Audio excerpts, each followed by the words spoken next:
Bonsoir tout le monde, ou bonjour, ou bonne nuit, je ne sais pas où vous êtes. Écoutez, ça me fait plaisir de vous retrouver. Yossi est là, Patricia est avec nous, Cosmina Bellou est là, Sundar est là aussi, Liliana est là, Victoria Possé est là, Victoria Jacques aussi, Chaton est là, Bickert est avec nous, Émilie. Alors Émilie nous dit bonjour, nous sommes à la maison pour une semaine à l'école parce qu'il y a une coupure de courant. On a l'impression, Émilie, que tous les malheurs arrivent actuellement. Et aujourd'hui, vous savez, là, depuis hier, les cafés et les bars sont fermés.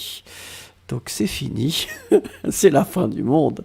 Iris est avec nous, Widad est là aussi, Xuam est là, Luciana est là, I Just Called aussi, The Kingdoms est là, et puis Fatima qui nous dit bonjour. On espère que vous allez bien, Fatima aussi. Écoutez, nous allons commencer, on va voir combien de personnes seront courageuses. Donc aujourd'hui c'est niveau avancé. Bonjour Samuel, donc je ne parle que français, nous sommes d'accord.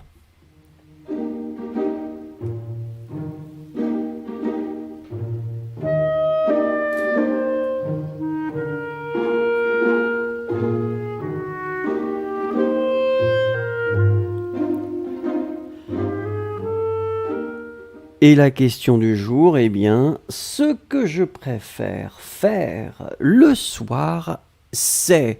Dites-moi ce que vous aimez faire le soir en général.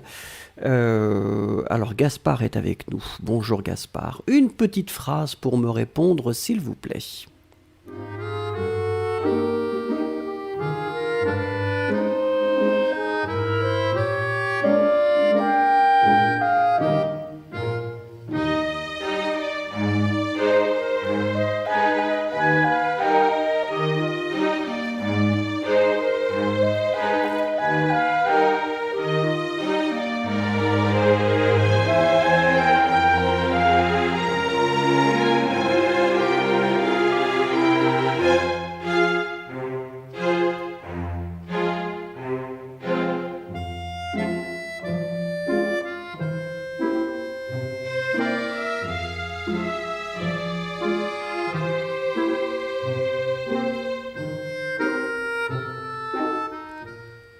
Alors, Fatima nous dit que ce qu'elle préfère faire le soir, eh bien, c'est lire un livre.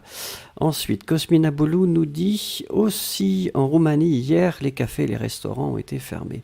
Alors, en France, ce qui est bizarre, c'est que c'est les cafés et les bars, mais pas les restaurants. Alors là, c'est pas toujours très logique.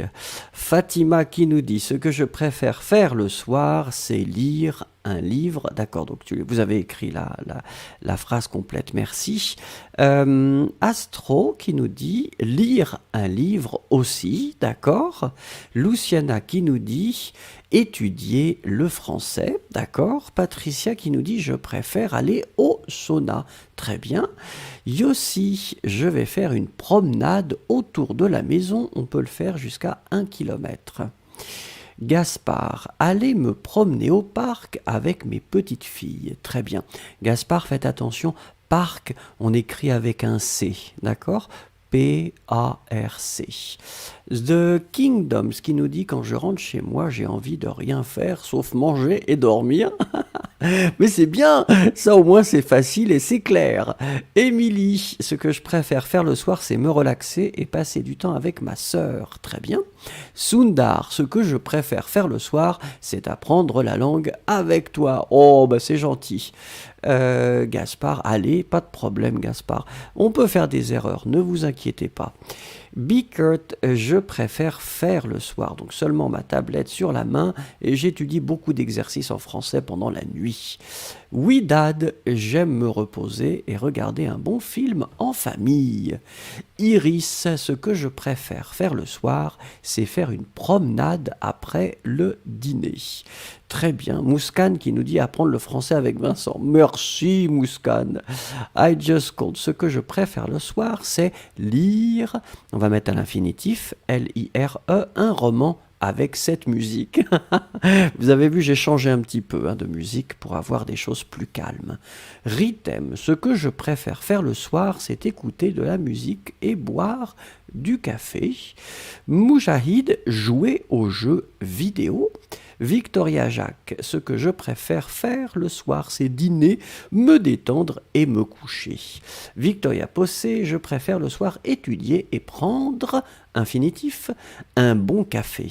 Ice Cubes, bonsoir, ce que je préfère faire le soir, c'est parler avec mes amis dans toutes les langues que je connais. Eh bien, écoutez, c'est formidable, merci beaucoup.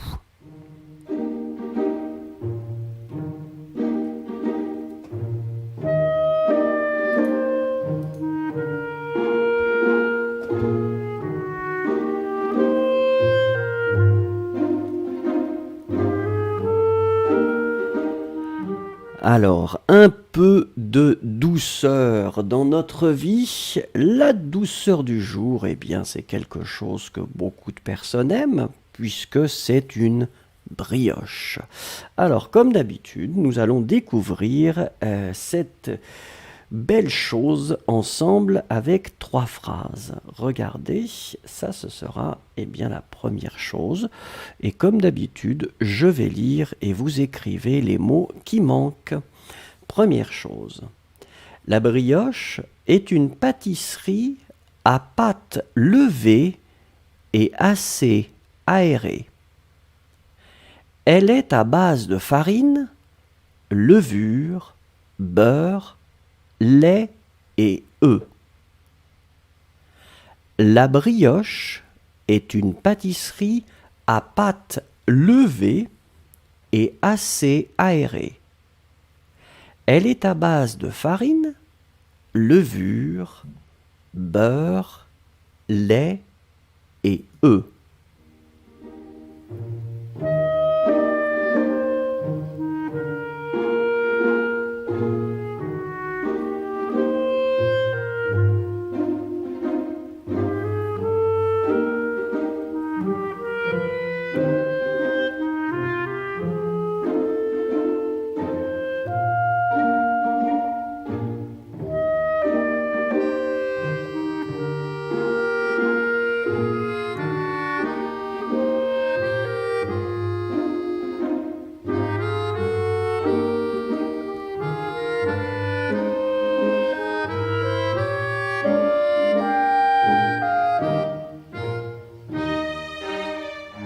Alors, je sens une petite hésitation là, j'ai l'impression que c'est un petit peu moins rapide.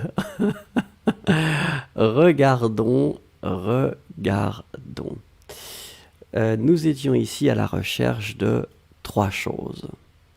Alors, la première chose, c'était pâte. Donc ça, c'est le nom, c'est le substantif. Souvenez-vous, on écrit, alors P-A, accent circonflexe T-E.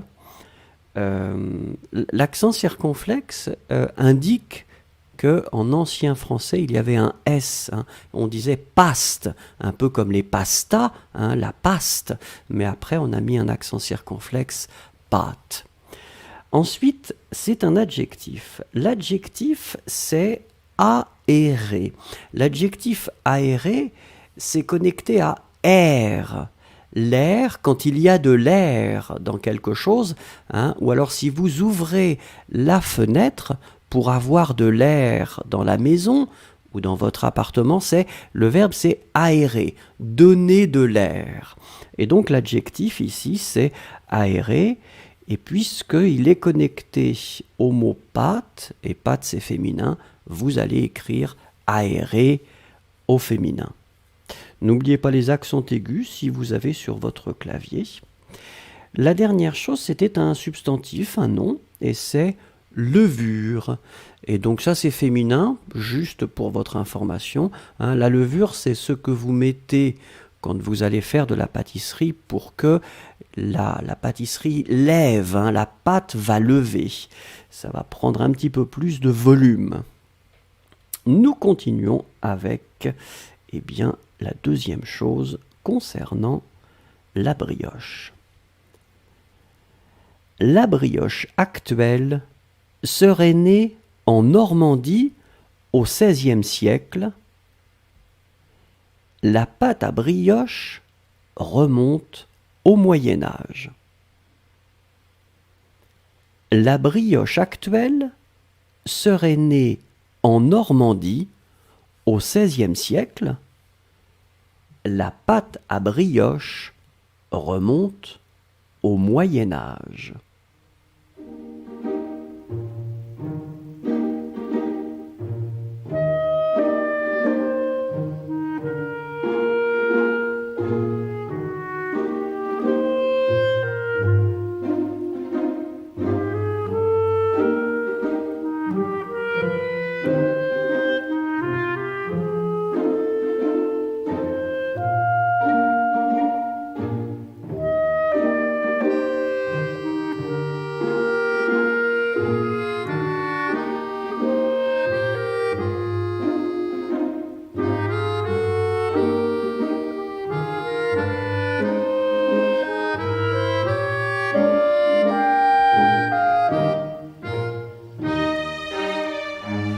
Alors, je vois que vous commencez donc à répondre. Donc ici, comme d'habitude, 3 éléments. La première chose, eh bien, c'est l'auxiliaire être, donc qui ici doit être au conditionnel présent. Serait, S-E-R-A-I-T.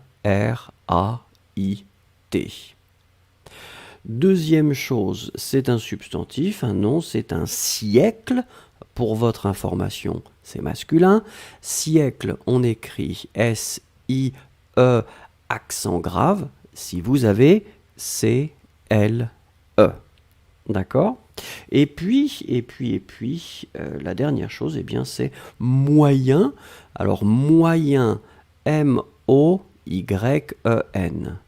Et puis, faites attention, quand on va le lier avec âge, on va faire cette petite modification de prononciation, on va dire moyenne, moyen âge. Hein, c'est pour ça que vous avez peut-être entendu moyenne, mais en fait on écrit moyen. Moyen âge va être prononcé moyen âge. D'accord ? Allez, troisième chose concernant la brioche. On aurait fabriqué, au Moyen Âge, des pâtisseries ressemblant aux brioches actuelles. On aurait fabriqué, au Moyen Âge, des pâtisseries ressemblant aux brioches actuelles.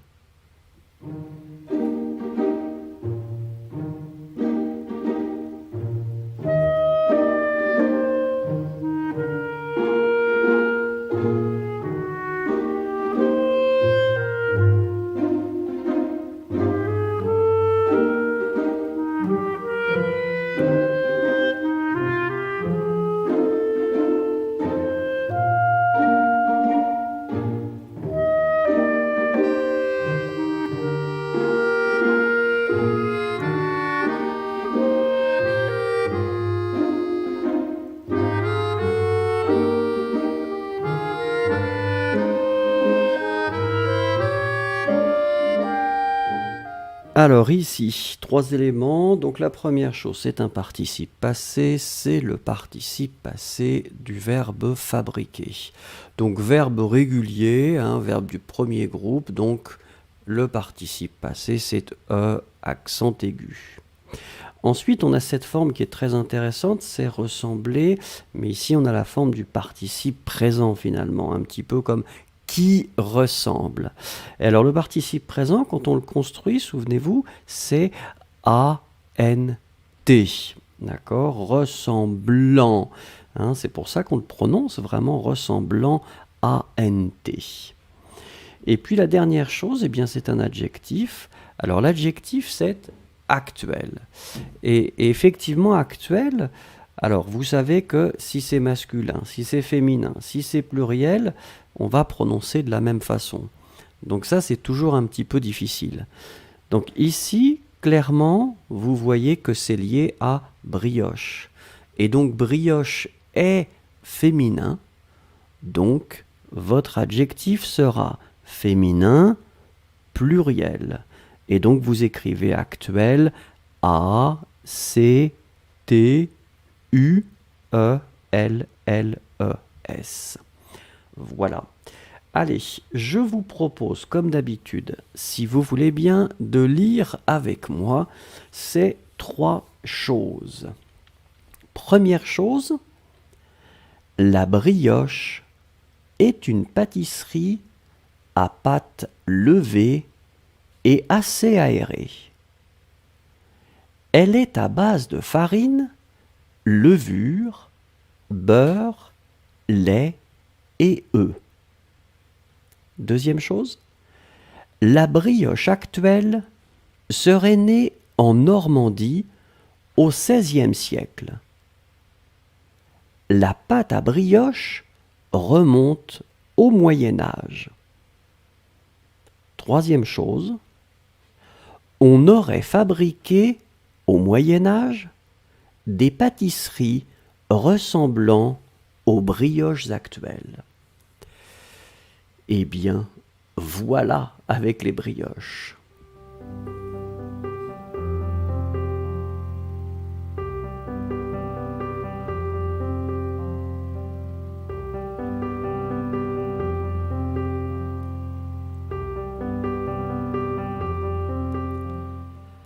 Alors, le verbe du jour, vous le savez, c'est l'occasion pour nous de conjuguer un verbe. C'est finir. Finir, c'est le verbe du jour, donc c'est un verbe du deuxième groupe. Et comme d'habitude, on va uniquement s'intéresser à la première personne, juste pour bien comprendre eh bien, la mécanique et comment ça fonctionne en fait les temps. Nous allons couvrir comme d'habitude, les 3 modes indicatif, conditionnel et subjonctif. Si vous voulez avoir un niveau B2, ce sont en général tous les temps que vous devriez connaître. Et nous commençons, bien sûr, avec le présent de l'indicatif, s'il vous plaît. Première personne, je pour finir, on y va.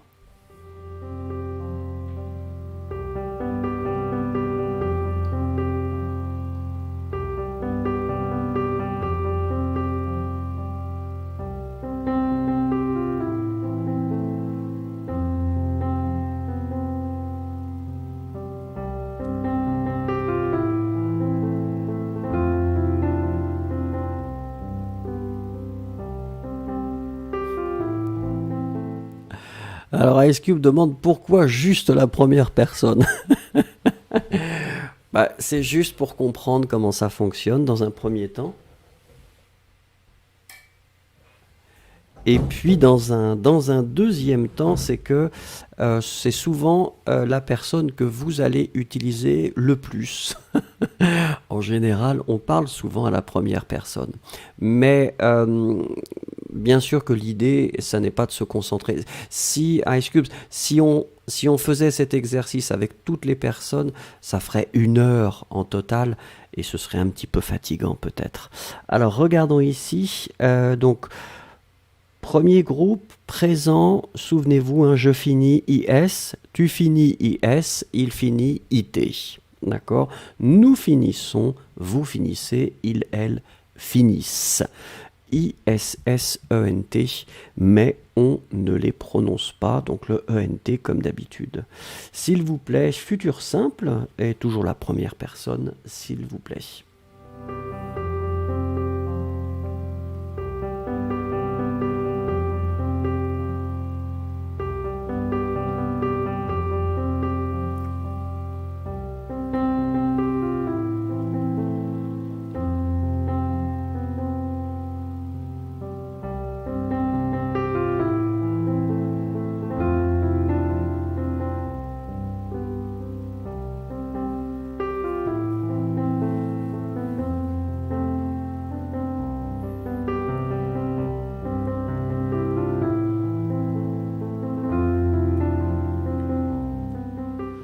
Alors effectivement, les verbes du deuxième groupe finalement sont relativement simples à conjuguer donc au futur simple et aussi bien sûr, on va voir plus tard, au conditionnel présent. Puisque là, vous prenez simplement l'infinitif, finir, et vous allez tout simplement ajouter vos terminaisons.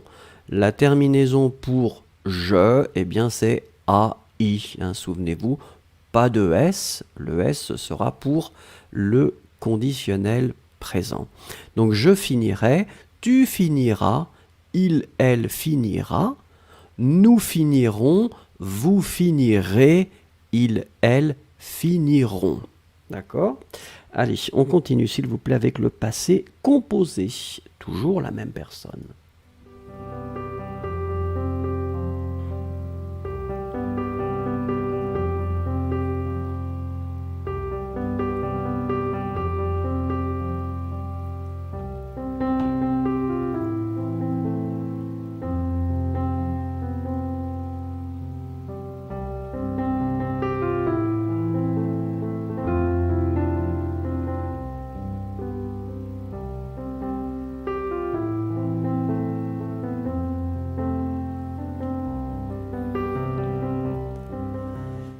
Alors ici, le passé composé, c'est le premier temps composé de notre liste. Ce qui est important d'identifier, de savoir, c'est quel auxiliaire nous allons utiliser.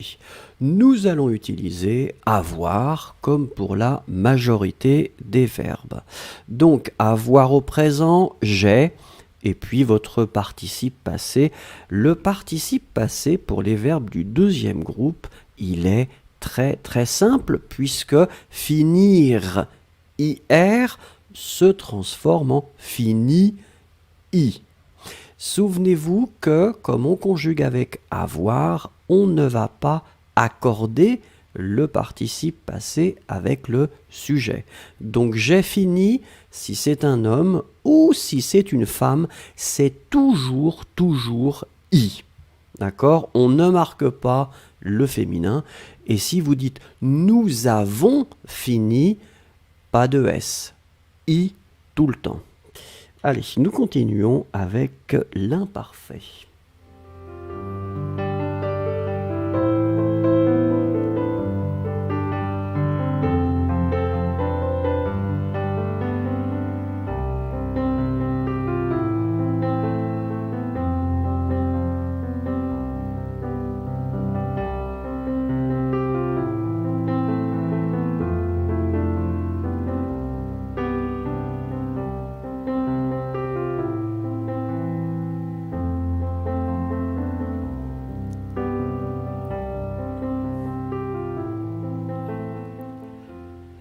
Alors, l'imparfait, je regarde vos formes, je remarque que Cosmina Bellou est ce qu'on appelle une staccanoviste.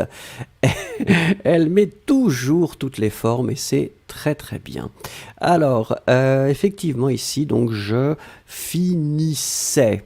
D'accord, hein, donc l'idée ici pour la construction, en tout cas votre radical, c'est finisse. D'accord, et après vous mettez A-I-S. Tiens, il y a un autre Vincent Lefrançois. Ce n'est pas moi. Bonjour Vincent Lefrançois. Ça fait bizarre. Alors, regardons maintenant l'indicatif et c'est le plus que parfait. Donc, c'est un temps composé. Nous sommes d'accord? Allez-y, s'il vous plaît.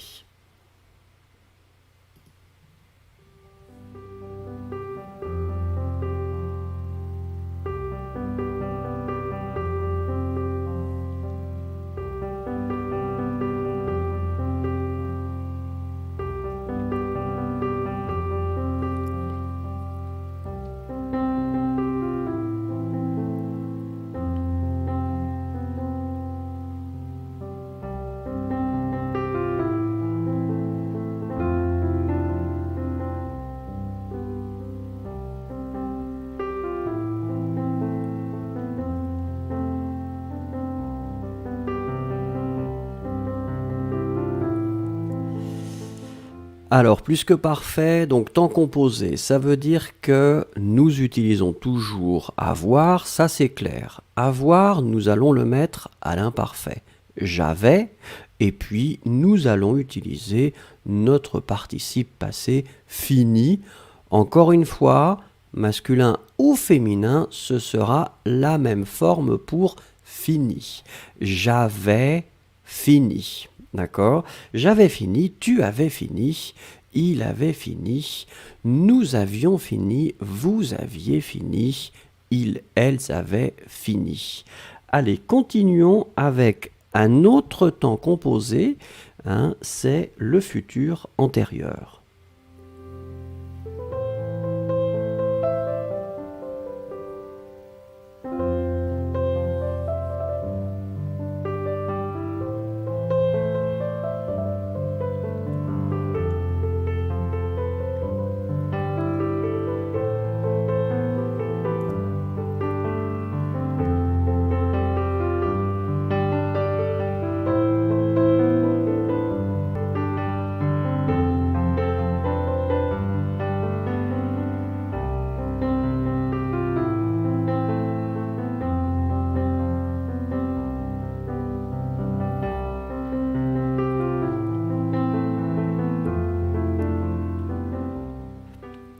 Alors le futur antérieur, donc temps composé, ça veut dire qu'avoir, eh bien nous allons le mettre au futur simple.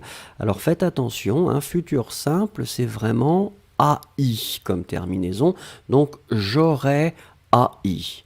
Et puis après, vous allez mettre eh bien, le participe passé. Et le participe passé, eh bien, c'est fini, F-I-N. J'aurais fini la même chose, masculin ou féminin, ce sera exactement la même forme pour le participe passé. Allez, et puis celui que tout le monde déteste, c'est pour ça que je mets une musique douce, le passé simple.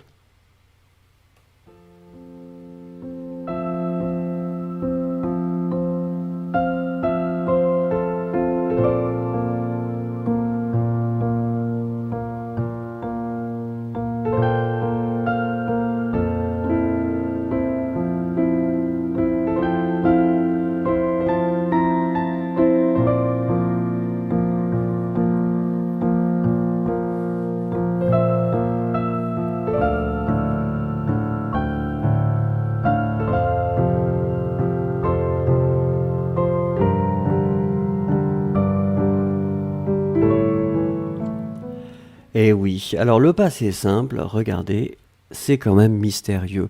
C'est le mystère du passé simple des verbes du deuxième groupe. Alors vous voyez que Yossi, très généreusement, nous a mis toutes les formes. Et donc je finis IS, tu finis IS, il finit IT. Donc là, ça veut dire finalement que ce sont les mêmes formes que le présent de l'indicatif. Après ça, vous voyez que c'est complètement différent. Nous finîmes, vous finîtes, ils finirent. Vraiment, ces formes-là, c'est-à-dire que le pluriel nous et vous, on ne les utilise jamais. Donc, vous pouvez les connaître, mais encore une fois, on ne vous demandera pas de les utiliser. Donc ça fait... c'est comme ça. Oh, un grand merci à Patricia qui m'offre un repas. Je vais pouvoir manger ce soir. Merci.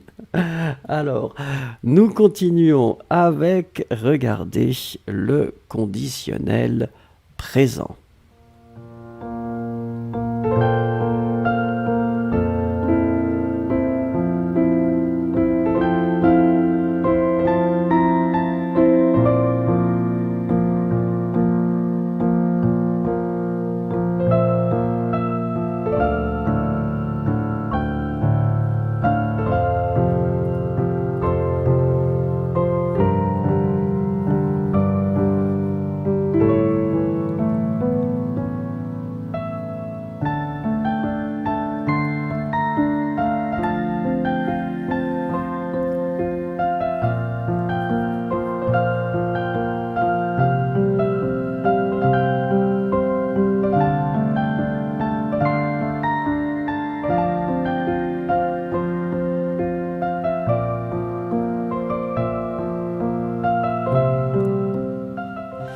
Alors, quand on parle du conditionnel présent, eh bien finalement, c'est le même mode de construction que le futur. C'est-à-dire qu'ici, on prend l'infinitif finir.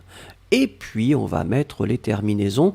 Les terminaisons sont différentes des terminaisons du futur simple. Donc, AIS, je finirai. AIS, tu finirais. AIT, il, elle finirait. Ensuite, IONS, nous finirions. IEZ, vous finiriez. AIENT, il, elle finirait. Faites attention pour le pluriel, AIENT, mais on prononce est. Donc finalement, la forme je, tu, il, elle singulier et il, elle pluriel sont les mêmes formes phonétiquement parlant. Ice Cubes qui dit donc sans contexte, c'est impossible de savoir si je finis est le présent ou le passé simple. Oui, sans contexte, c'est impossible. C'est-à-dire que si vous... Mais bon, la question à Ice Cube, c'est à partir de quand vous considérez qu'il y a un contexte. Mais effectivement, si vous ne savez pas, et si vous avez juste « je finis », qui est écrit sur un post-it, je n'ai aucune indication, et je ne sais pas si c'est le présent ou le passé simple. Continuons avec un temps composé, et le temps composé, c'est bien le conditionnel passé.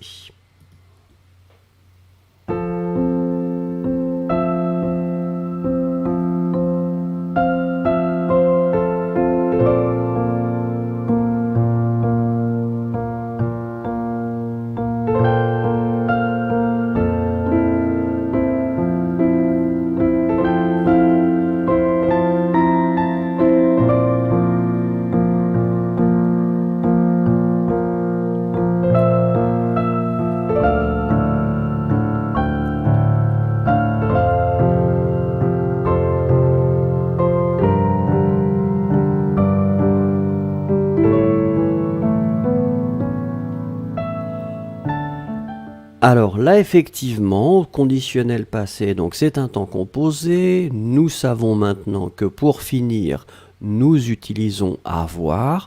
Donc avoir doit être au conditionnel présent.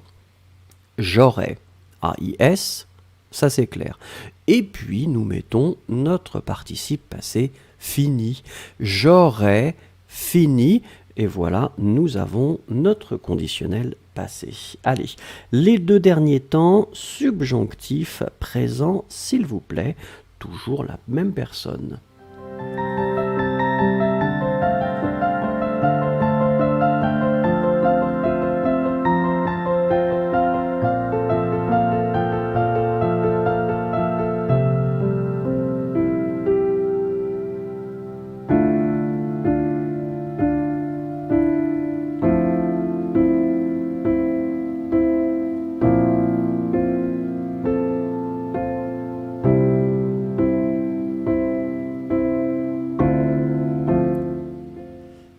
Alors, effectivement, Cosmina Bellou est un petit peu notre spécialiste de la conjugaison, et c'est très bien. Finalement, ça nous aide beaucoup que vous marquiez toutes les formes, c'est gentil. Donc ici, pour la première personne, eh bien, c'est que je finisse. Donc finisse, F-I-N-I-S-S-E. Très bien. Alors, petit problème d'écran. Mais normalement, ça devrait aller. Alors, continuons et finissons avec, si vous voulez bien, le subjonctif passé. Allez-y, s'il vous plaît, la première personne.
Ce qui est troublant, c'est que je suis tellement habitué à avoir de la musique pendant ces exercices que quand il y a un problème et qu'il n'y a pas de musique, je me sens perdu. Alors, continuons. Donc ici, c'était le dernier temps composé que nous avons. Donc avoir, que nous allons mettre au subjonctif présent, que j'ai, A-I-E. Hein, souvenez-vous, le E, on doit le mettre parce qu'il fait partie de la forme, même si on ne le prononce pas. Et puis, notre participe passé fini. Bah écoutez, là, je pense qu'il n'y avait pas de problème, ça s'est vraiment bien passé. Donc, félicitations et puis merci encore.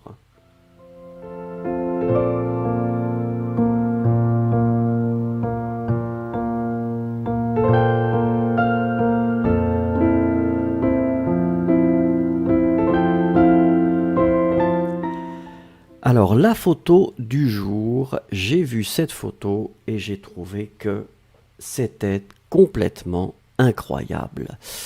Prenez une petite minute, comme d'habitude, s'il vous plaît, pour me faire une petite description de ce que vous voyez.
Alors, Collie House, qui est la première à nous dire paradis. Alors, paradis, Collie House, c'est masculin. Donc, le paradis. Alors, vous pouvez écrire c'est le paradis. Alors, attendez. Ensuite, Sundar nous dit on voit un petit lac au milieu de différentes fleurs. Alors, en fait, Sundar, c'est des arbres. C'est ça qui est incroyable, c'est que ce sont des arbres, et c'est complètement incroyable, je trouve, cette photo. Alors, Mérage, s'il vous plaît, monsieur, tu peux dire mon français langue, si je peux, le français, moi, vocabulaire n'est pas. Alors, Mérage, il y a des cours pour débutants. Demain, c'est débutant, donc vous devriez venir demain au cours de débutants, Mérage. Iris, il y a un lac avec beaucoup de jolies fleurs. Yesero, je vois un lac entouré d'arbres, des apostrophes, qui sont pleins de couleurs. Chaton, un beau lac entouré par l'été indien, ressemble à la nature. Chaton, l'été indien, je pense directement à Jodassin. Hein, je ne sais pas si il y a des personnes qui connaissent cette chanson incroyable de Jodassin, mais je crois que c'est une reprise d'une chanson italienne à l'origine, mais je ne connais que la version française de Jodassin. Gaspard qui nous dit je vois une forêt avec un petit lac. Très bien écrit, Gaspard. Mouscane, il y a des belles fleurs sur la photo et avec un petit étang au milieu. Et la vue est très incroyable. Oui, moi je suis d'accord avec vous. C'est vraiment, vraiment très joli. Upasana, bonjour. C'est une image d'un lac qui est entouré de fleurs. Oui, en fait, ce sont des arbres, Upasana. Ice Cubes, c'est une belle image d'un lac entouré de fleurs avec 1000 couleurs. Tout le monde veut que ce soit des fleurs. Ah, si vous voulez, négocions, négocions. Yossi, c'est un lac très beau. On voit le ciel qui se reflète dans le lac.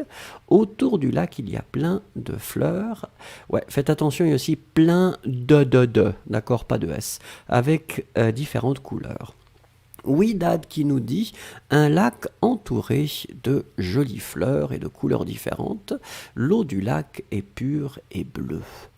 Luciana qui nous dit il y a un lac bleu. Oui, faites attention, Luciana, bleu, pas de E à la fin, ok? B-L-E-U, tout simplement parce que c'est masculin lac, ok? Tranquille, avec beaucoup d'arbres. Annie, il y a un lac avec beaucoup de fleurs. Diogo, cette photo est un beau lac très bleu. Il y a aussi des arbres de toutes les couleurs, LES couleurs. Je pense que cette photo représente l'automne. Eh ben oui. Sapna, il me semble très amoureux. Je peux voir des fleurs autour du lac. Comment ça, amoureux? C'est un lac. Victoria, je ne sais pas si c'est un lac ou un fleuve, mais c'est très joli avec beaucoup de couleurs. Moujahid qui nous dit l'automne. Moujahid, il n'aime pas faire des phrases. Non. Non, non, non. Ritem, c'est un petit étang au milieu de la forêt. Je voudrais faire de la pêche. Ah bah oui, pourquoi pas. Cosmina Bellou, c'est le jardin de la Vierge. Avec une majuscule pour Vierge. Très bien. Monisha, il y a de belles fleurs autour de l'étang. D'accord. Bickert, votre phrase est perdue. Je n'ai pas vu votre phrase, Bickert. Non? Ah ben non, il n'y a pas de... Elle doit être là, normalement. Moujahid, ce sont des fleurs ou des arbres? Mais ce sont des arbres. Ce sont des arbres, Moujahid. C'est pour ça que c'est très incroyable au niveau des couleurs. Vous avez des espèces d'arbres complètement différentes. I just called. Dans cette photo, il y a un petit lac entouré avec beaucoup de fleurs ou d'arbres. Yossi, beaucoup de chaudassin, était chanté par Toto Cutugno. Ah ben l'été indien, c'est incroyable, une chanson incroyable quand même. Ouria, il y a des fleurs de toutes les couleurs et un lac. Je ne sais pas comment la terre est, d'accord. Très bien, bon bah écoutez, je vois qu'après on discute des chansons de Jodassin. Merci beaucoup en tout cas pour ce que vous avez écrit. Et je trouve que la photo peut-être représente un petit peu cette saison, en tout cas en Europe.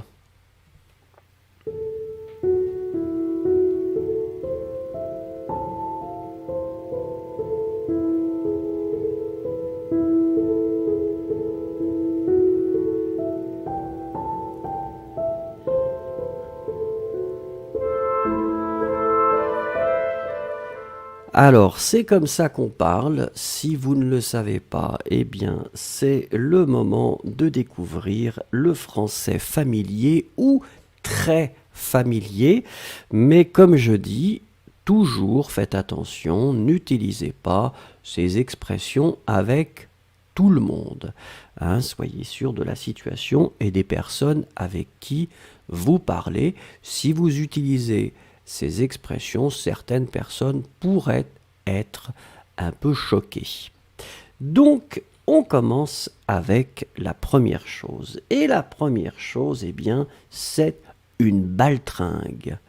Une baltringue, donc c'est du français familier, très familier. Donc ça, vraiment, il faut faire très très attention.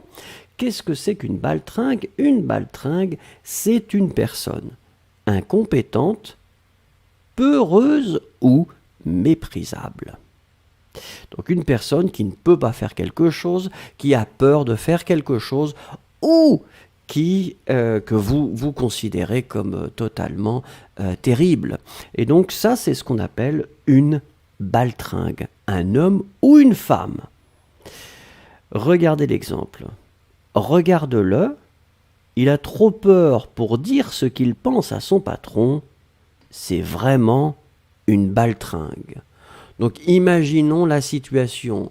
Hein, il a envie de dire à son patron quelque chose qui probablement ne va pas plaire à son patron, mais finalement il a trop peur. Il ne dit rien et vous allez considérer que, eh bien, c'est une baltringue. Donc regarde-le, il a trop peur pour dire ce qu'il pense à son patron, c'est vraiment une baltringue. Allez, c'est à vous, écrivez-moi une phrase avec baltringue, s'il vous plaît.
Alors justement, c'est Collyhouse qui, en premier, nous dit « J'ai peur de mon professeur de français, je suis une baltringue ».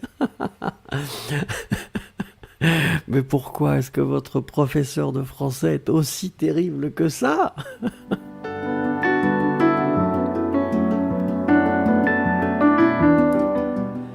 Alors ça y est, ça commence à arriver, Cosmina Bellou qui nous dit « Toute ma vie, j'ai été l'ennemi déclaré ». L'expression c'est, en français en tout cas, c'est l'ennemi juré. Hein, l'ennemi juré des baltringues.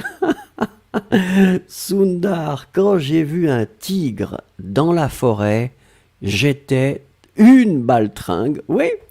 Ouria, quelquefois, quand j'expérience ou quand je vis des moments difficiles, je me sens comme une baltringue. Eh ben oui, Ouria, tout le monde dans les moments difficiles, hein, c'est pas évident d'être courageux toujours. Alors je ne sais pas, est-ce que les autres sont en train d'écrire leurs phrases ou est-ce que nous devons passer au mot suivant? On attend une petite seconde quand même.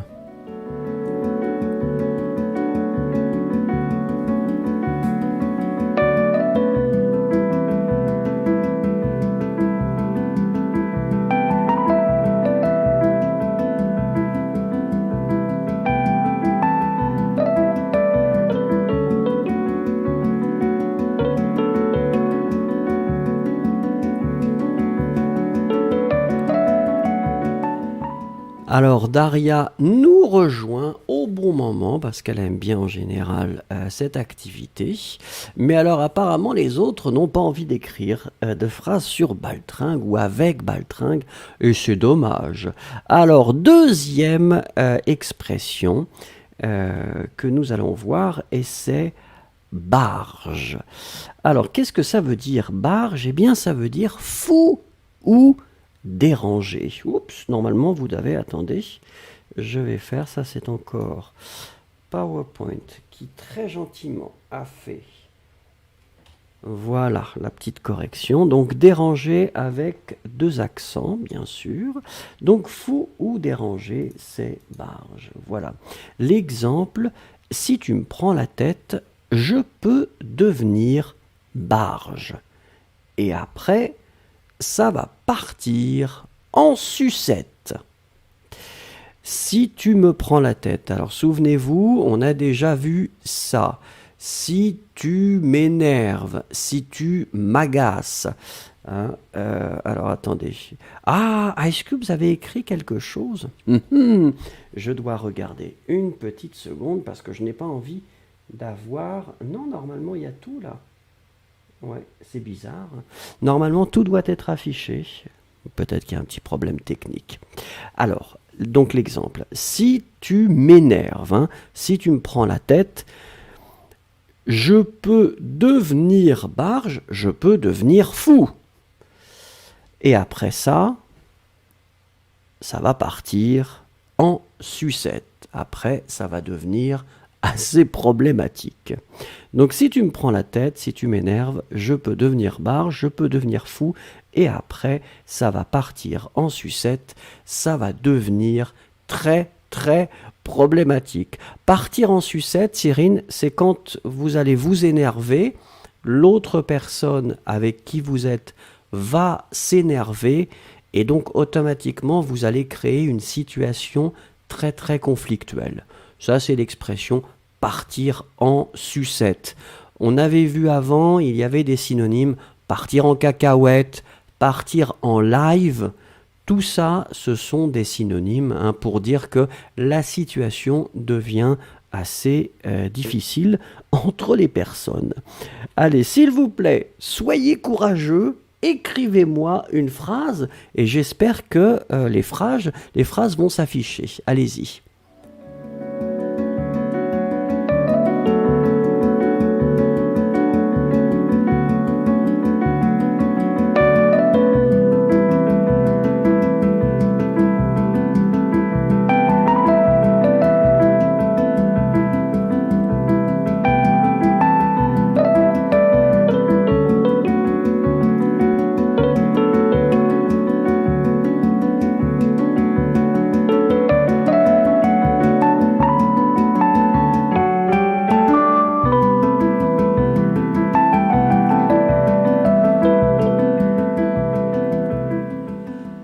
Alors, regardons vos premières phrases. Sapna demande pourquoi ma phrase n'est pas postée à l'écran.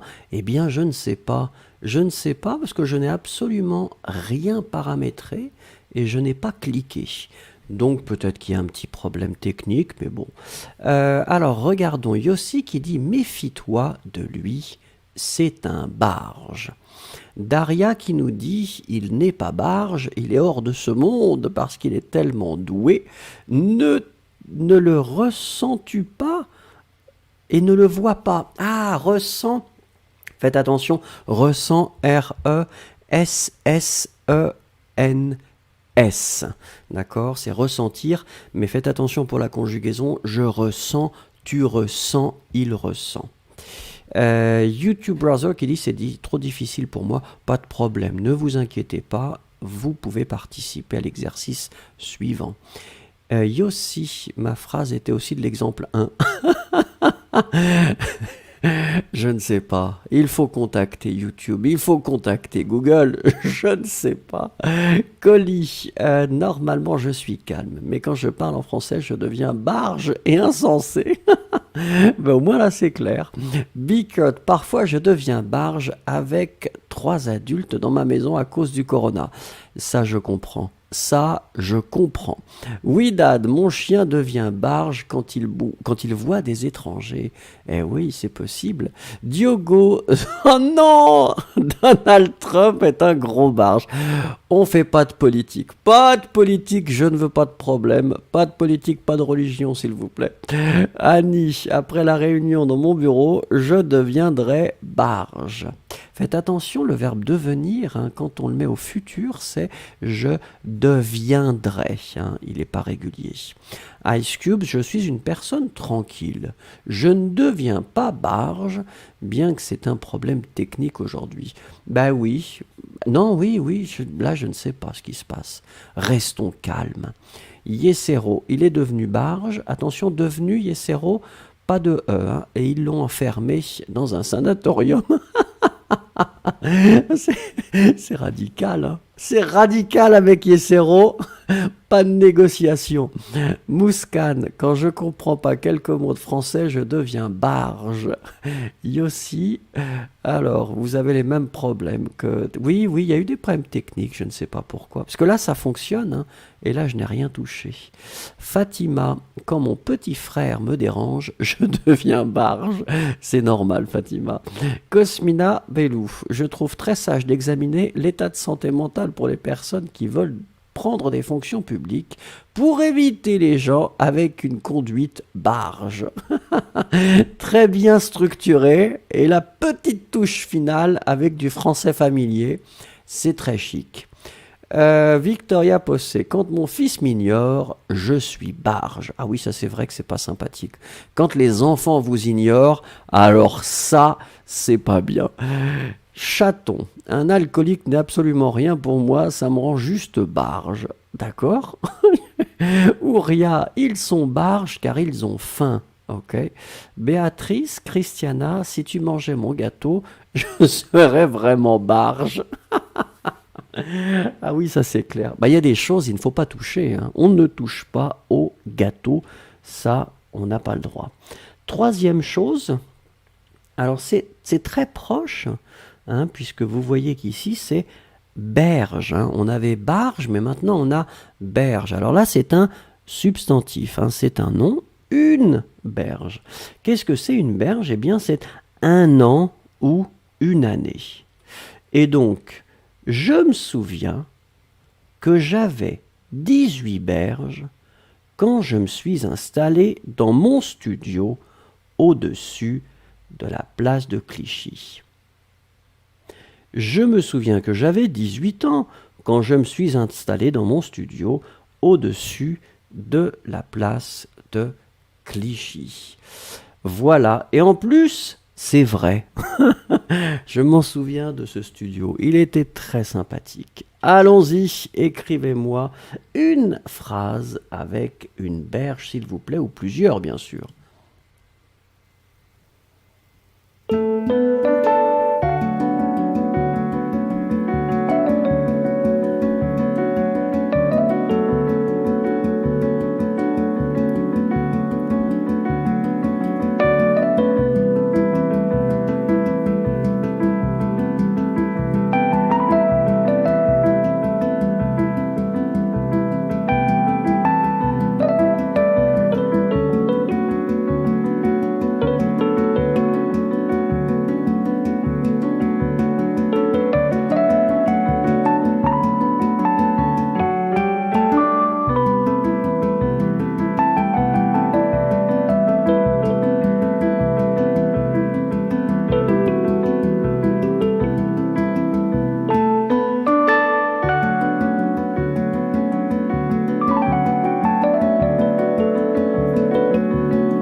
Alors, Bickert qui est la première à nous dire « Des berges sont passées très vite après 40 ans ». C'est vrai, Bickert. Ah, moi, je suis d'accord. Je suis totalement d'accord avec vous. Après 40 ans, ça passe comme ça, comme un train très très rapide. Ensuite, alors, Luciana Morville qui dit « J'ai 54 berges !» Pam! Et c'est bien d'avoir mis un S, parce qu'effectivement, hein, donc berge, eh bien, même si c'est du français familier, on doit respecter les règles, et donc on doit mettre au pluriel. Yesero, 2020, c'est une berge. Ah, faites attention, oui. On l'utilise, alors les Yesero, on va plutôt l'utiliser comme an ou année, mais plutôt pour...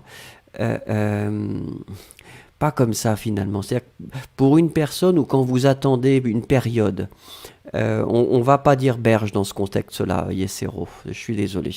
Amira, elle a 18 berges mais elle est très sage. Cosmina Bellou, j'ai tant de berges que je ne me souviens pas où j'étais quand j'avais 18 ans.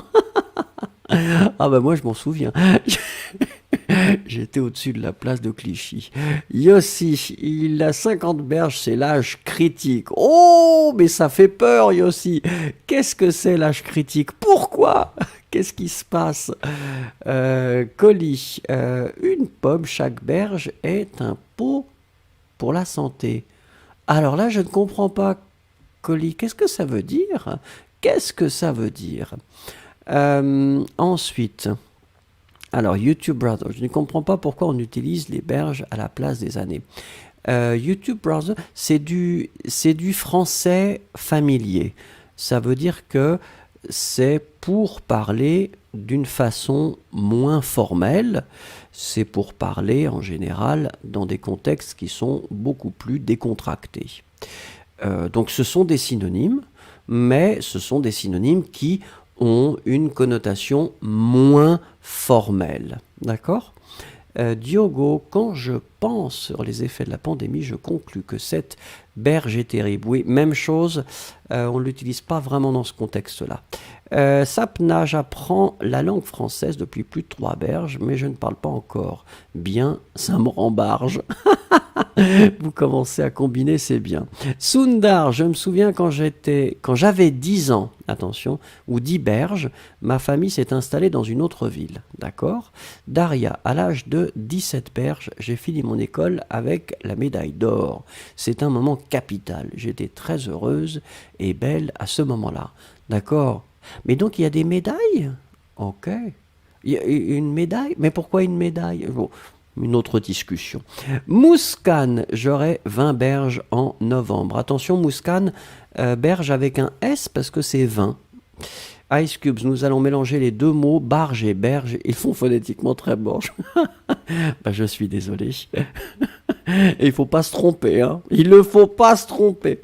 Victoria Possé, il y a une berge, j'étais à Paris. Oui, Bengo 555, quand il avait 8 berges, il a perdu son père. Oh, bah là c'est triste, là c'est très triste. Sundar, moi aussi je suis en train d'apprendre le français depuis 3 berges, mais je ne parle pas couramment. Alors, ensuite, Victoria... Alors, pardon, Victoria Possé, est-ce que vous pouvez dire si barge est un verbe ou un substantif? Eh bien, on peut l'utiliser pour les deux. C'est-à-dire que vous avez vu que dans l'exemple que j'avais donné, j'ai utilisé barge comme adjectif. Et en général, on va l'utiliser comme adjectif, c'est-à-dire, et souvent même avec être. Hein, il est barge. D'accord? Mais on peut aussi entendre, c'est un vrai barge. Donc on peut l'utiliser comme substantif aussi. Allez, je vous remercie. C'était très très très gentil.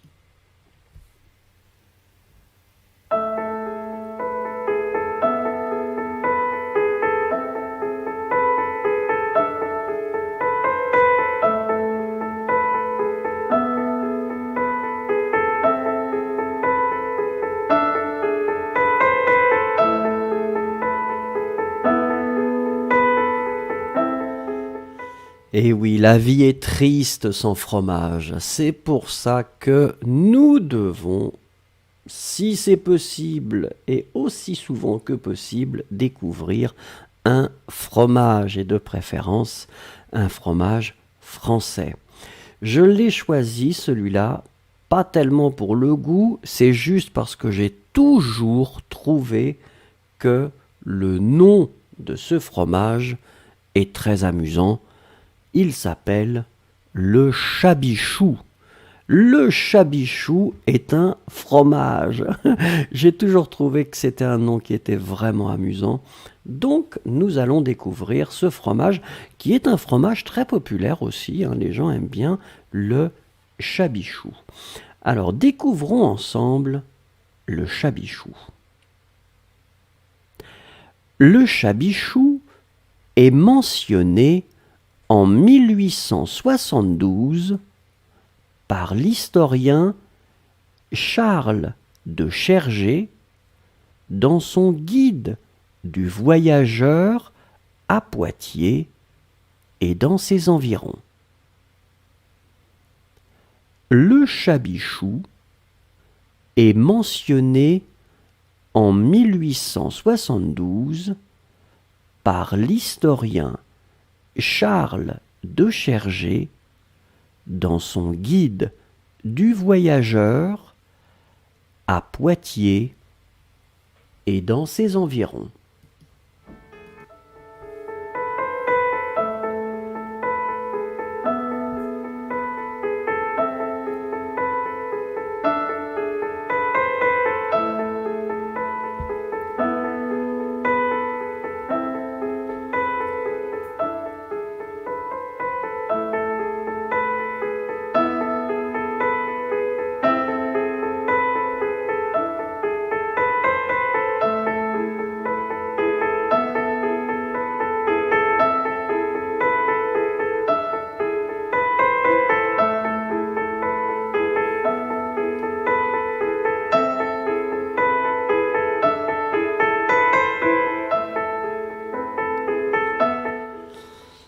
Alors, Ice Cubes qui dit choubichou. Non, non, non, non, non. Attention, chat, chou, le chabichou. Alors ici, il y avait 4 choses à trouver. La première chose, c'est ici c'est tout simplement le participe passé de mentionner. Ici, mentionner, vous voyez qu'on écrit avec 2 N et on l'écrit avec un E accent aigu, c'est-à-dire on ne met pas le féminin parce que c'est le chabichou, c'est masculin. Ensuite, nous parlons d'un substantif puisque c'est l'historien. Un historien, souvenez-vous, une historienne. Alors quand c'est le masculin, parce que ici c'est un homme, Charles, ça va être historien I-E-N. D'accord ? Si c'était une femme, ce serait historienne I-E-N-N-E.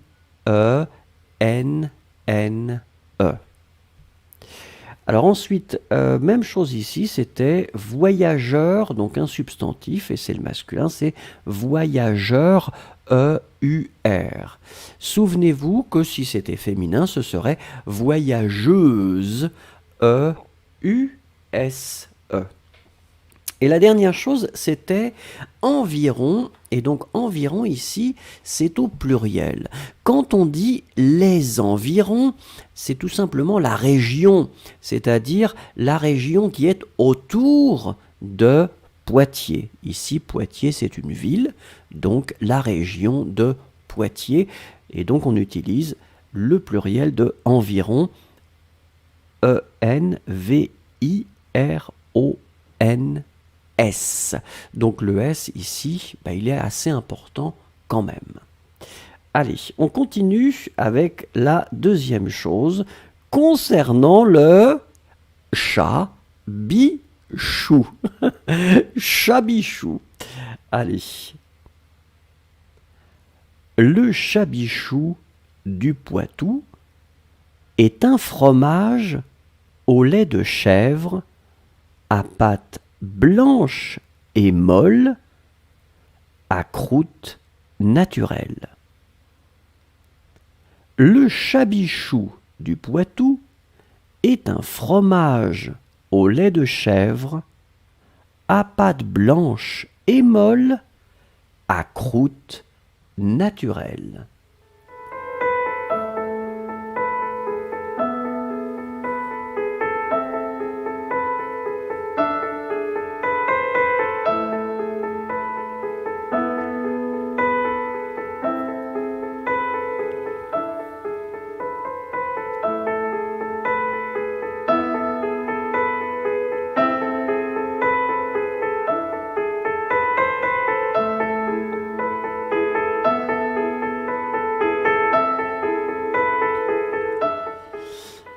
Alors, ici encore 3 choses à trouver. La première chose, c'est un substantif et c'est fromage.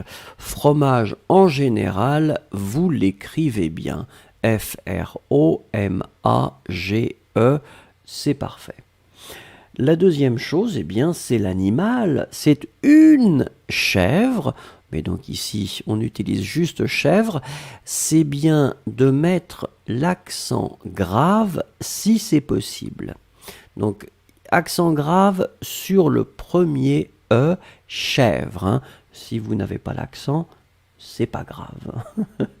Et puis, la dernière chose, c'est un adjectif. Alors, vous voyez que l'adjectif, c'est molle. Alors, l'adjectif molle, ici, c'est le féminin, parce que cet adjectif est lié au mot pâte. Hein, et pâte, eh bien, c'est un mot féminin.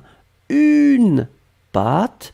Vous voyez le premier adjectif, blanche, et là c'est le féminin, et molle, féminin aussi. D'accord? Donc M-O-L-L-E. Allez, on regarde la troisième chose sur le chabichou. Et je suis tellement heureux de pouvoir prononcer le mot chabichou aussi fréquemment en une journée. Le terme chabichou équivaut à l'occitan cabeçou. Les deux mots ont pour racine commune le latin capra qui signifie chèvre. Le terme chabichou équivaut à l'occitan cabeçou. Les deux mots ont pour racine commune le latin capra qui signifie chèvre.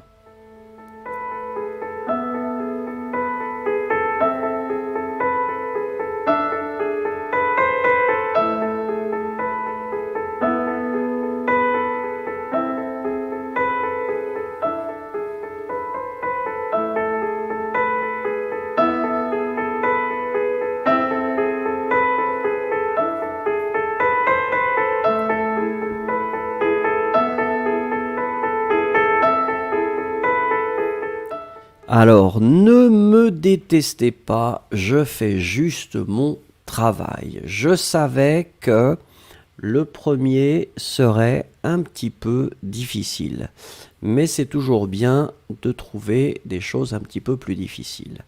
Alors ici, c'est la forme équivaut. Qu'est-ce que c'est? Équivaut, eh bien, ici, c'est le verbe équivaloir.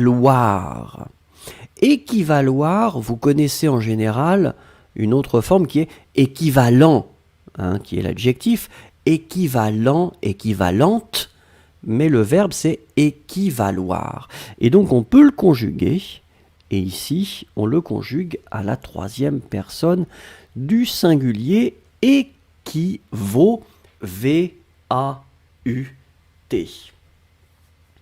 La deuxième chose que nous cherchions, eh bien, c'était un substantif. Et c'est une racine. Une racine, alors ici sans l'article, bien sûr. Racine, on l'écrit R-A-C-I-N-E. Donc ici, pas de pluriel, hein, finalement. Puisque si c'était pluriel, vous verriez un pluriel sur commune. Ici, pas de pluriel sur l'adjectif commune, donc ça veut dire que racine n'est pas au pluriel. Et la dernière chose, c'était un verbe. Le verbe, eh bien, c'est un verbe régulier du premier groupe, signifier. Alors, ils sont bizarres toujours les verbes qui sont en IER, parce que quand vous conjuguez, je signifie, tu signifies, il signifie. On entend juste le I, mais il faut écrire quand même je signifie tu signifies ES, il signifie E. Donc ici on l'écrivait S-I-G-N-I-F-I-E.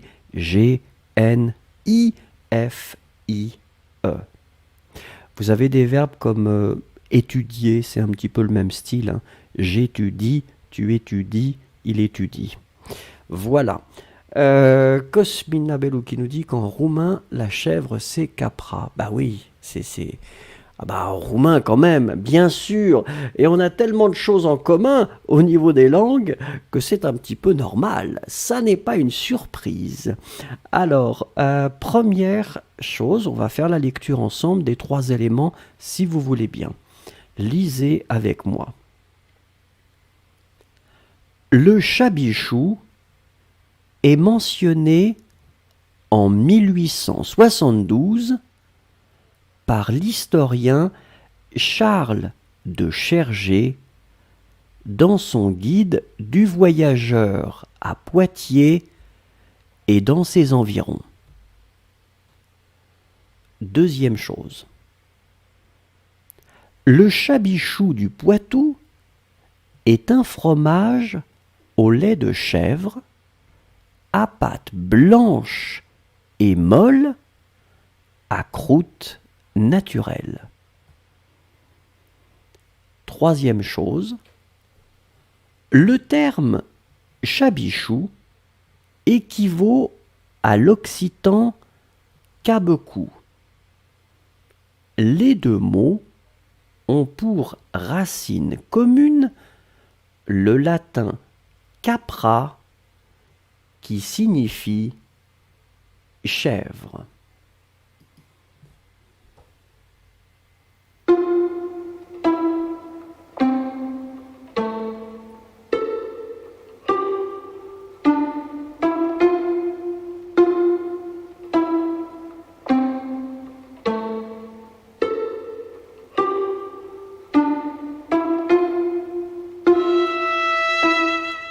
Alors, la citation du jour. Collie House qui nous dit le chabichou est très malodorant. Bah, c'est comme tous les fromages en France, Collie House. C'est pas normal, c'est pas spécial. Alors, la citation du jour, on attaque et comme vous le savez peut-être, j'aime beaucoup Héraclite d'Éphèse qui nous dit « Les yeux sont des témoins plus fidèles que les oreilles. » Les yeux sont des témoins plus fidèles que les oreilles. S'il vous plaît, comme d'habitude, dites-moi si vous avez quelque chose à me dire. Que pensez-vous de cette citation d'Héraclite d'Éphèse ?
Alors, c'est Collie House qui nous dit, et j'adore ce que vous avez écrit. Ce n'est pas vrai si on est aveugle. Ah, c'est vrai. Ah, c'est vrai. Et là, vous avez marqué un point je dois dire. Chaime qui nous dit, je crois que quand je vois les choses avec mes yeux, ah, je ne crois, donc à utiliser la restriction, je ne crois que les choses que je vois avec mes yeux. Très bien, Luciana qui nous dit, c'est vrai, mais je pense que ça dépend de la personne. Diogo qui nous dit, quand on regarde quelque chose, c'est regarder pour la personne. Quand on écoute quelque chose, ça peut dire pour une autre personne. Donc les yeux sont des témoins plus fidèles que les oreilles. Très bien. Ouria, c'est vrai, mais ça dépend de la situation. Alors Candy, Lucky to Dogs, surtout dans la société d'aujourd'hui. D'accord. Oui, Dad, qui nous dit, oui, je suis d'accord, on croit quand on voit les choses plus que quand on les écoute ou les entend. Yossi qui nous dit, ce que nous voyons avec les yeux est plus fiable que ce que nous entendons. Ouais, utilisez fiable, F-I-A-B-L-E. Ça vient du verbe se fier, hein, faire confiance à quelque chose, se fier à quelque chose ou à quelqu'un. Bickert, oui c'est vrai, les yeux disent la vérité, toujours à mon avis. Amira qui nous dit, je suis d'accord avec ça, il ne faut pas juger quelqu'un par la parole des autres. D'accord. Mouskan, je pense que les deux organes sont des témoins importants dans la vie. Très bien. Ritem, on ne croit pas ce qu'on entend peut-être par les autres, seulement ce qu'on voit. Ice Cubes, oui, à cause de ça, on voit les yeux pour comprendre si la personne dit la vérité ou non. Très bien. Monisha, voir, c'est croire. Oh, alors là, ça je l'aime bien, ça, hein. Très bien, Monisha. Indrani, c'est-à-dire que voir quelque chose est plus authentique que l'écouter. Ben oui, c'est un petit peu l'idée, Indrani, de cette citation d'Héraclite d'Éphèse. Sapna, j'entends beaucoup de fois que les yeux peuvent expliquer toutes les choses quand vous êtes en amour. Ah, quand vous êtes amoureux. Ah, donc il y a une dimension romantique qui n'existait peut-être pas dans la déclaration, dans la citation originale.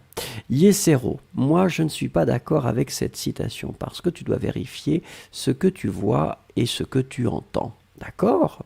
Victoria, je pense la même chose, les yeux sont plus fidèles que les oreilles. Cosmina Bellou, c'est vrai, d'après ce que j'ai lu, dans le domaine des agences de renseignement, l'information enregistrée la vidéo est plus précieuse que l'information qui enregistre l'audio. Très bien. Ah ben là, on a des preuves qui sont indiscutables. Cosmina Bellou, c'est-à-dire beaucoup de fiabilité, oui, on avait compris. YouTube Browser, regardez les actions d'une personne et pas les mots, d'accord.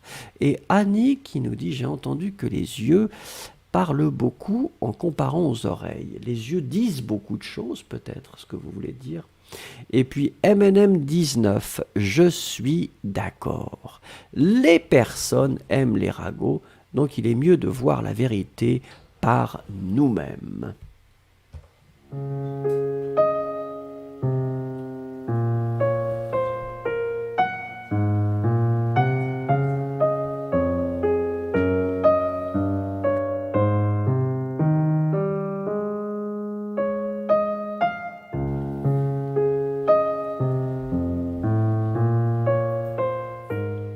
Et bien sûr, un cours ne serait pas un cours si nous ne parlions pas du plat du jour. Le plat du jour, et regardez, c'est un grand classique, puisque c'est le jambon beurre. Nous avons vu ensemble des plats qui étaient des plats assez traditionnels, des choses qui sont un petit peu plus élaborées, mais là, finalement, nous découvrons quelque chose qui est à la base de la culture française, le sandwich, le jambon beurre.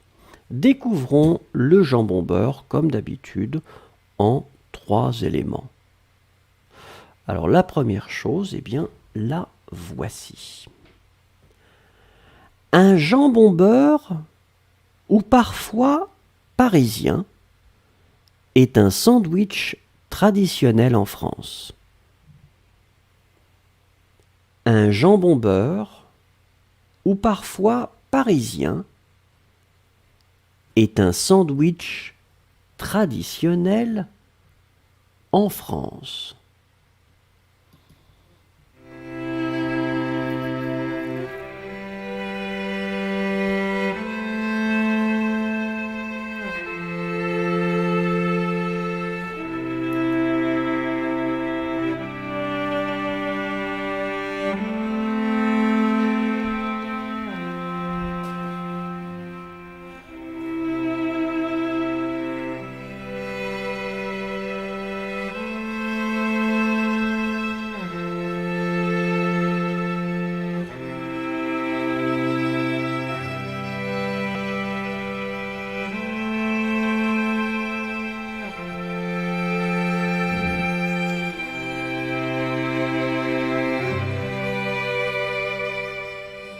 Alors, 3 éléments à trouver. La première chose, eh bien, c'était parfois. Et ça, en général, vous l'écrivez bien. Je regarde vos formes.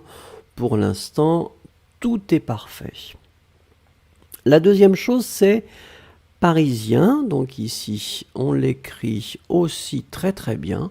Bah, félicitations. P-A-R-I-S-I-E-N.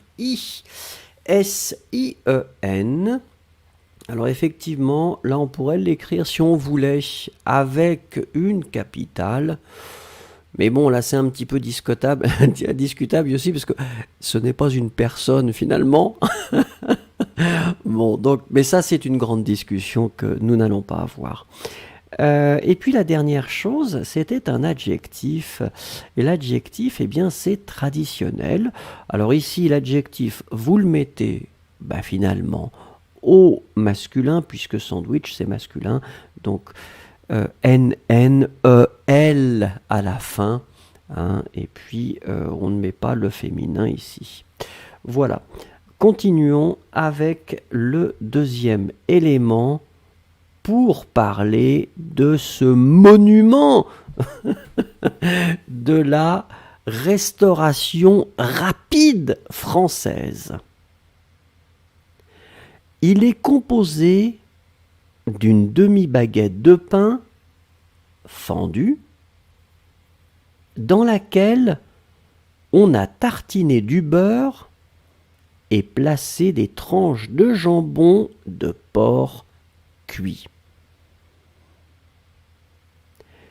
Il est composé d'une demi-baguette de pain fendu dans laquelle on a tartiné du beurre et placé des tranches de jambon cru.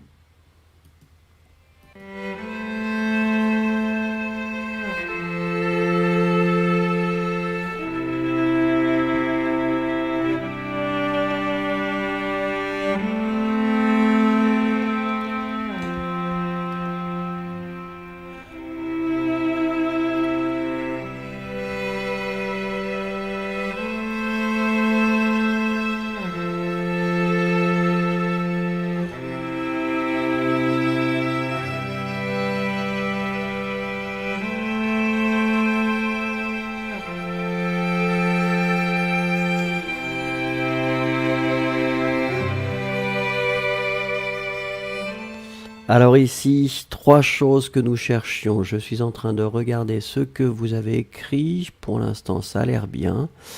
Donc, laquelle ici, effectivement, vous allez l'utiliser au féminin. Donc, L-A-Q-U-E-L-L-E. D'accord. Ensuite, l'autre chose, c'était tartiner. Alors, le verbe, c'est tartiner.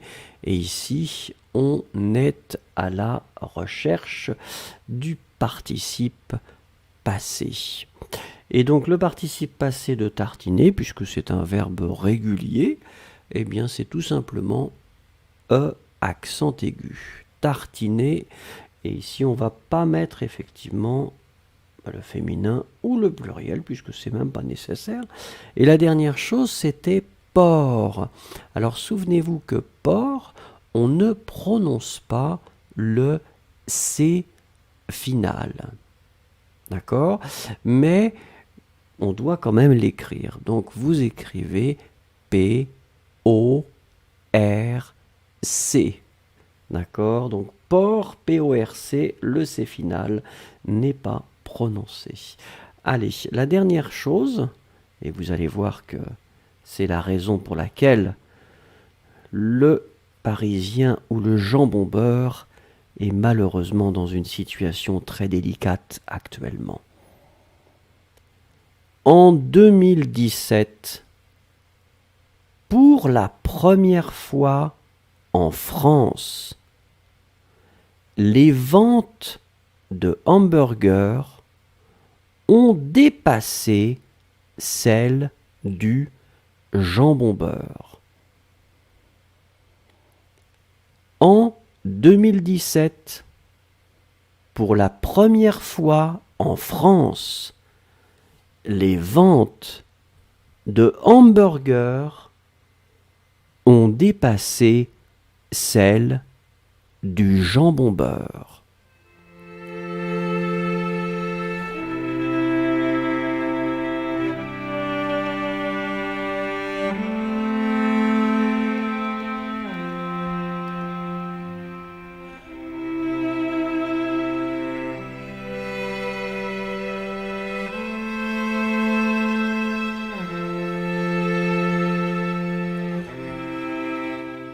Alors là, vous voyez trois choses. Donc la première chose, c'était une année, donc c'était 2017. Ça, tout le monde l'a trouvé.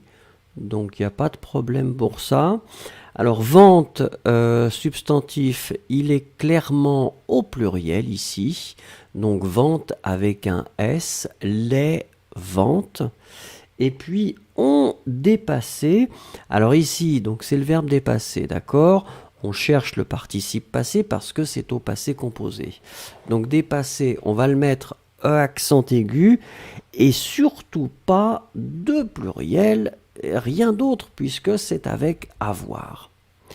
Et là, vous voyez qu'effectivement, même si ça pourrait être considéré comme quelque chose qui n'est pas finalement de la gastronomie française, c'est un élément fondamental de la restauration rapide française.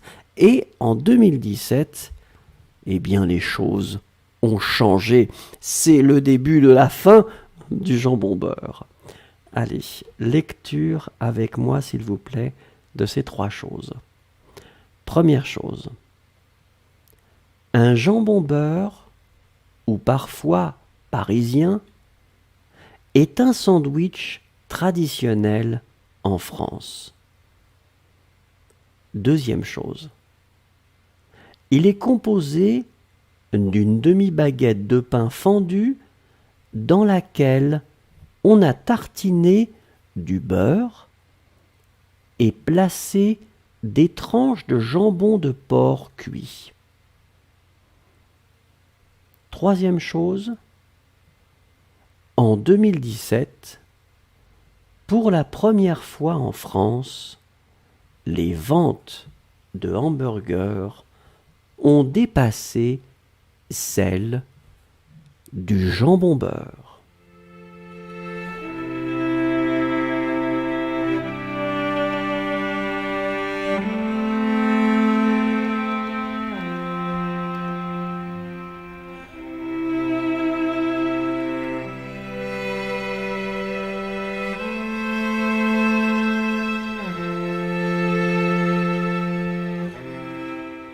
Et c'est la dictée du jour. Alors, bien sûr que là, nous allons changer un petit peu les règles, mesdames et messieurs. Avant, je ne faisais qu'une seule... je faisais deux lectures pour A1, A2, et je faisais 3 lectures pour B1, B2. Maintenant, clairement, j'ai identifié ce cours comme un cours avancé. Ça veut dire que les règles changent. Et ça veut dire que pour le niveau A1 et A2, clairement, je ne fais qu'une seule lecture. Donc soyez concentrés, écoutez bien, je ne lis la phrase qu'une seule fois. D'accord? On y va.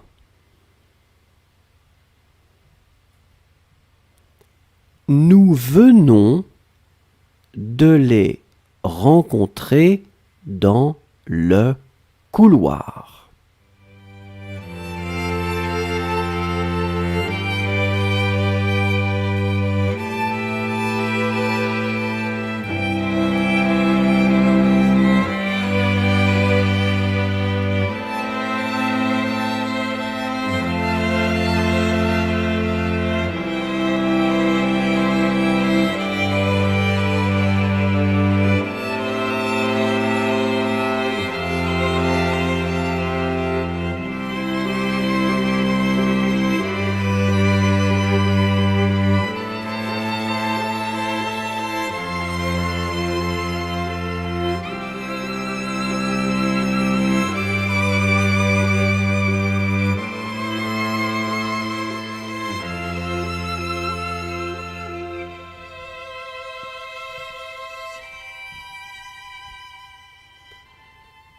Mais écoutez, apparemment, tout a l'air de bien se passer. Donc ici, j'avais en fait envie d'utiliser la structure venir de, vous savez, le passé récent. Donc venir de, donc on doit conjuguer venir en fonction de nous. Nous venons de. Après, on a notre verbe qui, bien sûr, doit être à l'infinitif rencontrer. Mais j'avais envie aussi de vous mettre un petit pronom complément d'objet direct avant votre infinitif les. Nous venons de les rencontrer. Rencontrer infinitif, hein, vraiment infinitif, deuxième verbe. Et après, dans le couloir. D'accord? Bah, écoutez, je regarde et apparemment c'est quand même très très bien, mais souvenez-vous que rencontrer doit être clairement à l'infinitif, hein, puisque c'est le deuxième verbe. Alors, nous venons de les voir, nous venons de les découvrir, hein, etc., etc. Donc, vraiment à l'infinitif. Alors, attention, on va faire la même chose pour le A2, d'accord? Faites bien attention, je vais lire juste une seule fois, mais je vais lire clairement. Elle n'en a pas voulu.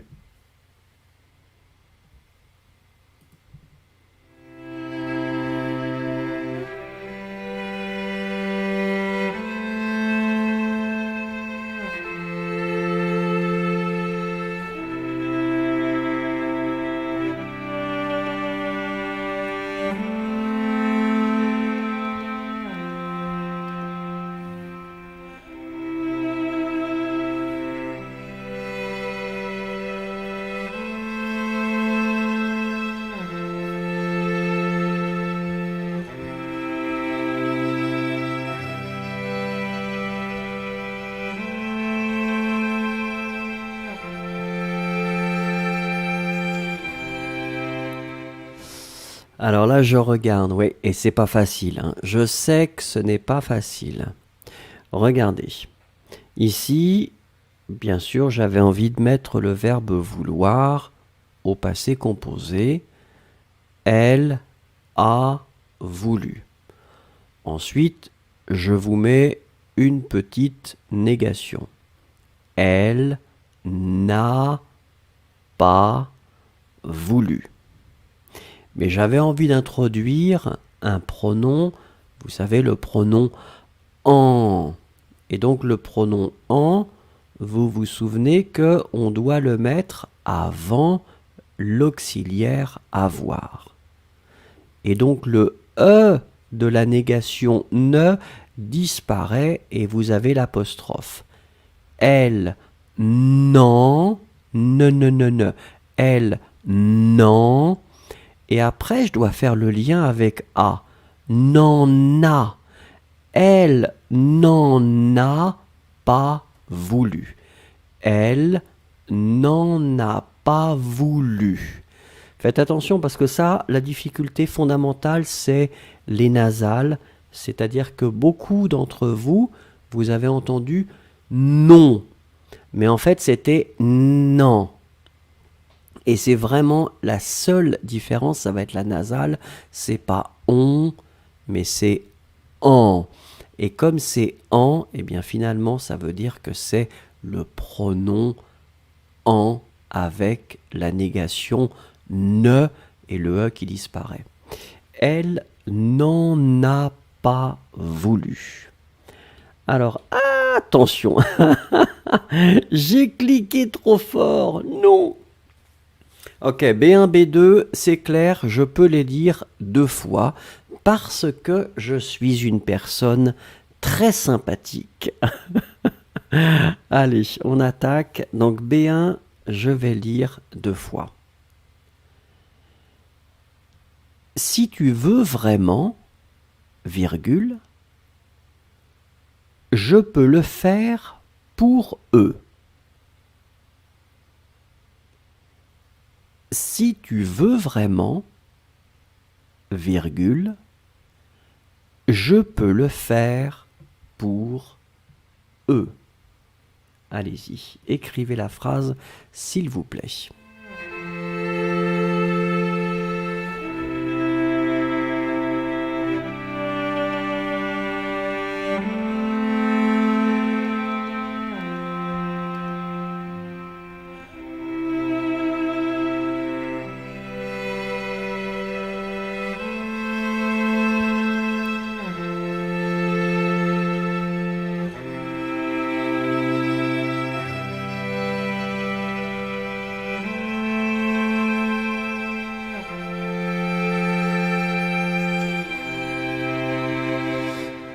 Alors, regardons ici. Alors là, niveau B1, vous savez que niveau B1, ça dépend un petit peu, mais là, l'idée, c'était de travailler sur la structure avec si plus le présent de l'indicatif.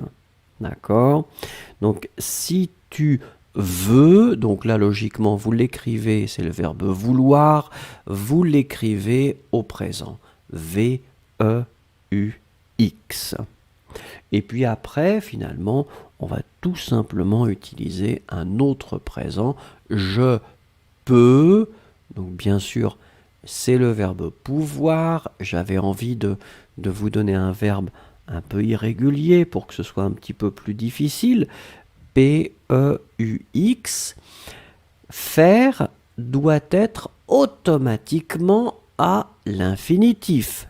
F-A-I-R. D'accord? Et puis après, c'était pour eux. Bon, bah là, c'est le classique, c'est les pronoms toniques. Allez, on attaque avec le B2. Donc, comme on a dit, hein, le B2, je vais vous le lire 2 fois. Je vais essayer de le lire assez clairement.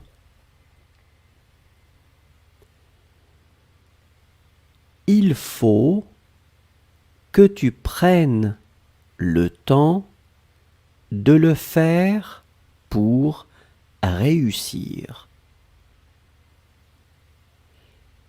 Il faut que tu prennes le temps de le faire pour réussir.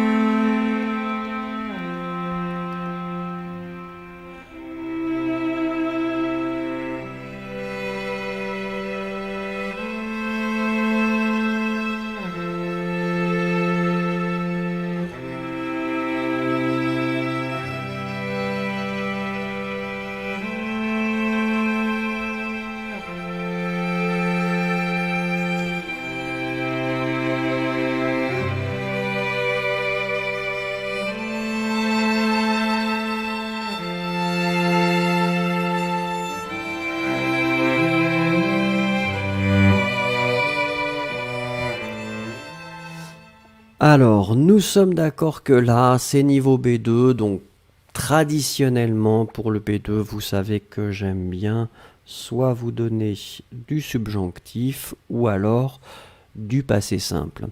Ici, c'est effectivement du subjonctif avec la structure il faut que. Donc il faut que appelle automatiquement un subjonctif. Le verbe qui est après, c'est le verbe prendre. Souvenez-vous que le verbe prendre, quand on va le conjuguer au subjonctif, c'est que je prenne que tu prennes S. Donc on est d'accord qu'on n'entend pas le S, mais si vous voulez écrire correctement, vous devez écrire avec le S à la fin, P-R-E-N-N-E-S.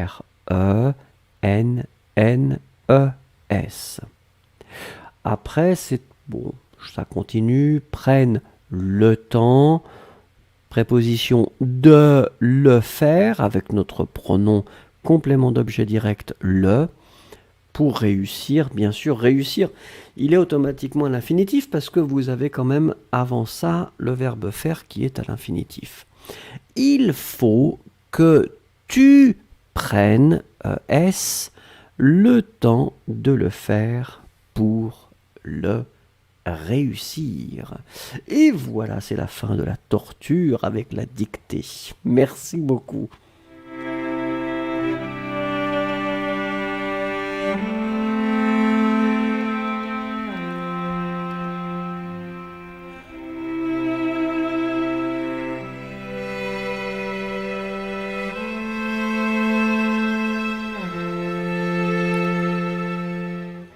Alors, la peinture du jour, et j'ai été obligé de réfléchir quelques minutes pour savoir si je pouvais la mettre ou pas, parce que c'est vraiment une peinture qui est une peinture majeure dans l'art français, et c'est une peinture d'Eugène Delacroix qui est La liberté guidant le peuple.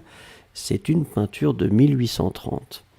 Mais, comme vous le savez, c'est toujours un petit peu délicat puisque, regardez, cette peinture traditionnelle, montre un peu de nudité.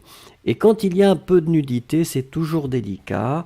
Je ne sais pas si je dois le mettre ou pas, mais en tout cas, c'est vraiment une peinture qui est, à mon avis, incroyable, mais je pense que ça fait partie de ma culture.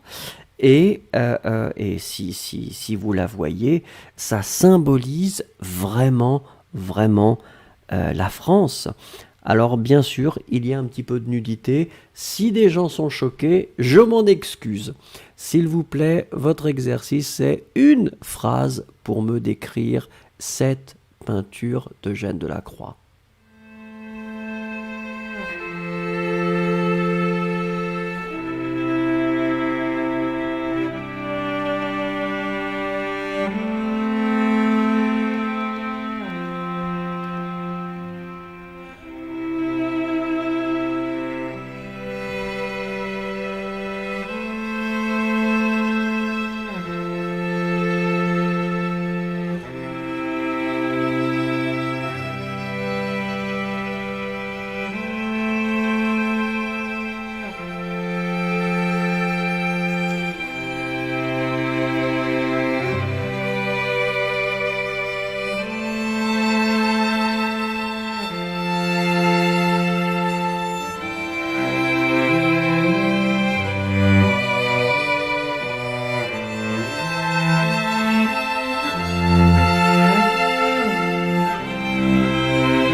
Et c'est Daria qui en premier nous dit « Il y a une femme ».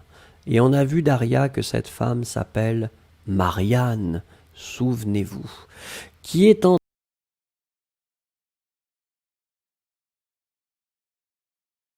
et rien ne l'arrête. Eh ben oui, et c'est Marianne, souvenez-vous, Daria, cette femme dont on a parlé il y a quelques semaines. Diogo nous dit, je pense que cette peinture représente la République française. Ben oui, Diogo, vous avez bien compris. Yossi, on voit les peuples en guerre, la jeune femme, peut-être Jeanne d'Arc. Non, c'est Marianne, Yossi. Souvenez-vous, on a vu Marianne tient le drapeau français. Mouscan, peut-être que cette image montre quelque chose de la Révolution française. Je ne sais pas exactement, mais j'ai vu une image comme celle-ci dans mon livre d'histoire. Très bien, Mouscan. Béatrice Christiana, la peinture montre comment les Français ont obtenu la liberté. Très bien. Luciana, j'étais sûr que le tableau décrivait la Révolution française, mais non. Si, c'est la Révolution, mais c'est globalement la quête de liberté et de fraternité et d'égalité. Widad, la liberté se prend et elle n'est pas donnée. Ça, c'est bien écrit, Widad. Faites attention, pas de S, ça prend.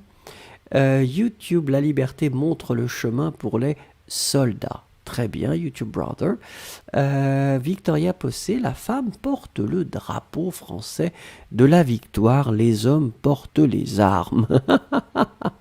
Ça, c'est vrai. Et c'est ça qui est formidable, Victoria. Quand on a... je ne suis pas une femme, donc je ne l'ai pas vu comme ça. Vous le voyez comme ça. Et ça, c'est formidable d'échanger. Merci. Ritem, c'est le portrait à l'époque de la Révolution française. Il signifie l'égalité, la liberté et la fraternité. La femme a eu le drapeau français. Ben oui. Indrani, la victoire des Français contre l'Anglais. Ah mais non, Indrani, là c'est la victoire des Français contre les Français, c'est la Révolution française. Sapna, je peux voir le drapeau de France après avoir réussi une grande victoire. Je ne sais pas avec qui. Elsa, des personnes qui fêtent la victoire contre leurs ennemis. Je vois la reine brave qui tient le drapeau. Yesero, la liberté symbole par une femme qui mène le peuple vers la victoire. Oui, Ice Cube, c'est une image de la guerre nationale. Bien sûr, la femme entre les gens est comme la statue de la liberté. C'est vrai, Ice Cube. Vous savez, il y a quelque chose d'assez intéressant. Enfin bon, c'est une longue discussion. C'est une longue discussion, mais c'est vrai. Cosmina Bellou, la nudité est naturelle, la peinture est belle, mais comment on peut récupérer tout ce qui a été détruit pendant les années de la Révolution? Et ça, c'est une bonne question. Mais ça dépend si la Révolution est arrivée il y a quelques années ou il y a quelques siècles, peut-être. Moujahid qui nous dit « La liberté prend beaucoup de sacrifices, c'est vrai. Ouria, je vois des hommes avec des armes et des femmes, en particulier une femme qui tient un drapeau qui se dispute pour la liberté au peuple de la France pour la liberté. Merci beaucoup à vous tous et vous toutes.